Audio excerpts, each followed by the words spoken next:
So I'm going to try to make this quick because I want to get you guys out on time here too. But the exciting thing, obviously, you're working with an investor, now you're getting to title, and it's like, okay, what's next? So for me, my role is I'm a business development executive. My role is to partner with realtors to help them get through that process and in turn get them to the closing table more often, right?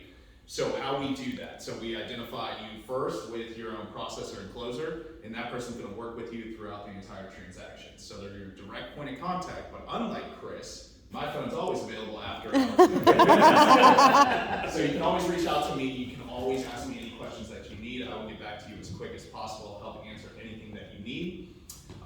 In addition to that too, we also have, speaking of investors, we have an entire investor department. So we don't try to be a jack of all trades. We have a commercial department, investor department, and a residential sector as well. So when you have an investor, typically that's going to be something that's going to be more than just your one-off residential additional property. That person we will then transfer to our investor department because that's when assignments come up, a lot of a little bit different kind of information, different things through that process. So we want to be sure again that you're with the right person.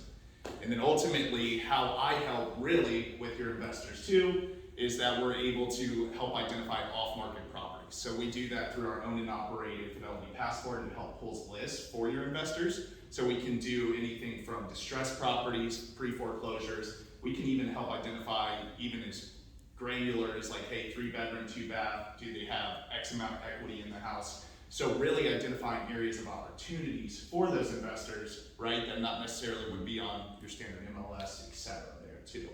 And then finally, as you're kind of working with these investors and you're going through the process of potentially looking at a piece of property, and you're like, hey, Brad, I really would like to see if there's any issues, my investor's potentially looking at putting in an offer in on this. We do offer pencil searches. And what that is a 24-hour turnaround time, depending on when we request that information, right? But what that does is it also gives us any idea of like, hey, is there a second mortgage on the house? Is there a judgment? Is there any kind of liens on the property? It doesn't go as deep as your typical title search, but at least gives you ideas of like, hey, this is what we're coming up against if we put in an offer on this place.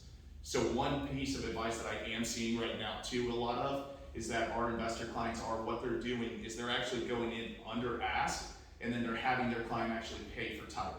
And I'm not saying that just because obviously I'm in the title business there too, but what that does is that I'm able to help provide a net sheet to them to show them, hey, the title cost is going to be typically another $3,000 on this piece of property, right?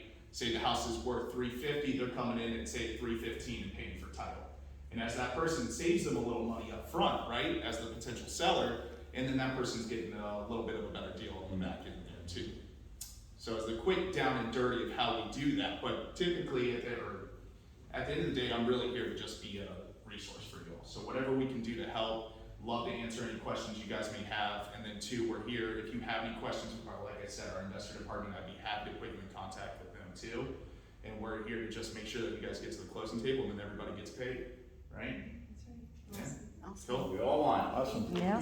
Also, again, I hope you all just picked that up when he said they do a pencil search to see if there's liens or problems. Yes, that's a great one then, right? Because you can say, hey, these people are in trouble. They've got all these liens, they've got all these problems. They really need to sell this property. Correct. Again, it's not a negative for you. That's a positive. Correct. They may really need to push that property out, so you need to know that. You can help your investor. Especially if those properties are going to, like, hey, if it's a bank owned, Correct. there's typically going to be an issue with that. Correct. So They it's may be good to willing- know that up front, right? They may be willing to make a whole lot less rather than lose it. Correct. So pencil search can really help you. Absolutely.